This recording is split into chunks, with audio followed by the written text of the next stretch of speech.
Hello, children. Today I'm here with yet another chapter of your English literature. It's a poem titled Tamarind. Nature has time and again inspired poets and artists. Here are some works that celebrate its beauty. This painting is titled Olive Trees by Vincent van Gogh. Poplars in the Sun by Claude Monet, Old Friends by Winslow Homer, and Italian Scene by Thomas Cole. These were some of the famous paintings of trees made by the famous artists of their time. Now, before we begin with the explanation of this poem, let us watch an animated video related to the chapter. Nobody knows where my tamarind stood, just by a winding lane. Each year it gave me fruit and shade, and drew me to my home again.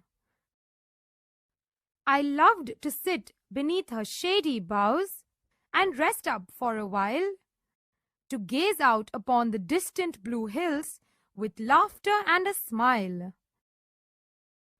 And now that I'm back, I'm eager to find my tamarind again. I hasten down to that favorite spot.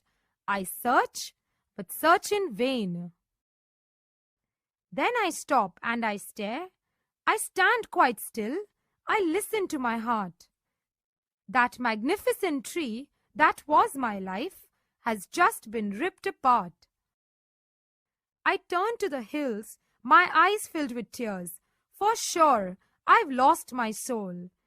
Where once it stood tall, there's nothing there now, merely an empty hole. Now let us begin with the explanation of this poem. The poem is written by an anonymous poet. Anonymous means unknown. There is no name of the poet mentioned here. The poem describes the poet's love for a tamarind tree and the sorrow she felt after the tree had been cut down. Now, in the first stanza, the poet says that only she and no one else knows where her tamarind tree stood. That means where her tamarind tree is. She tells us that it stood by a curvy lane. She fondly remembers that the tamarind tree gave fruit and shade to her every year.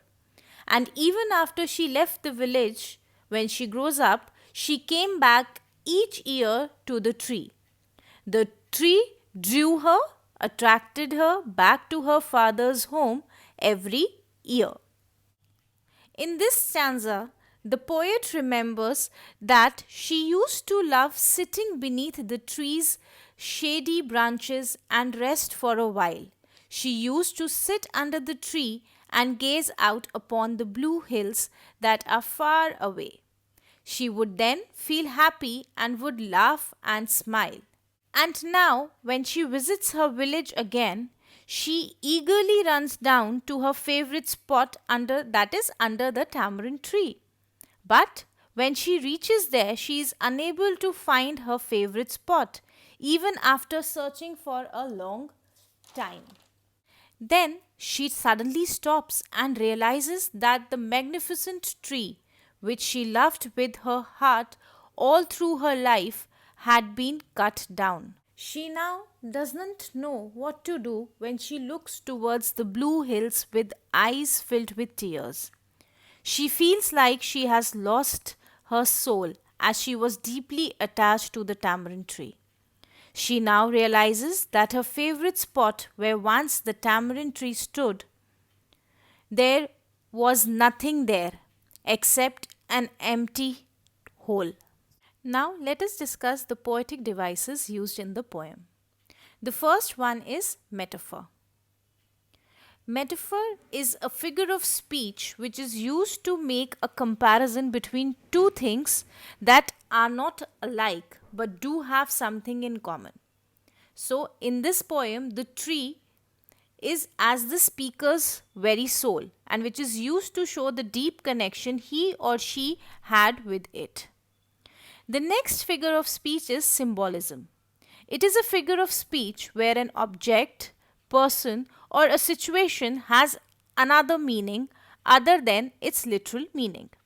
Example: I in this poem symbolizes every person, and the tamarind represents all of nature.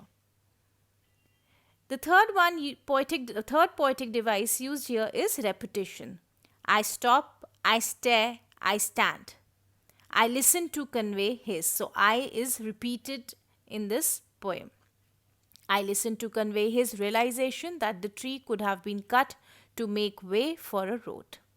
And the last used is personification. I loved to sit beneath her shady boughs. This is the summary of the poem. I'll just read it out for you. As the poet is anonymous, so we can either use he or she for the poet. The speaker in the poem wonders where his tamarind tree has gone. It stood beside a lane, giving him fruit and shelter, making it a pleasure for him to go home to enjoy its benefits. He used to rest under the tree, feeling happy to stare at the hills in the distance. And now he has returned to find that it is no longer in its place by the lane. He searches in vain for it.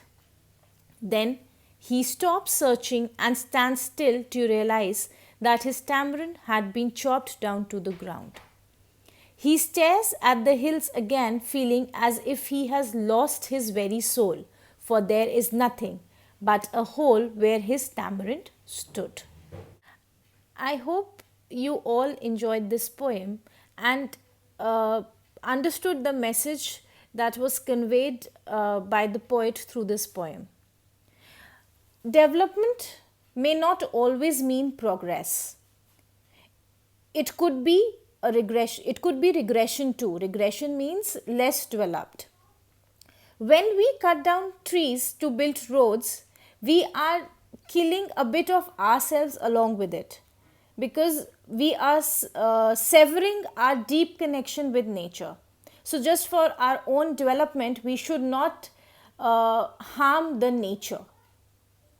I hope everyone has understood the poem, and will discuss in detail the question answers and the exercises of this poem in the online class. So be prepared. Thank you.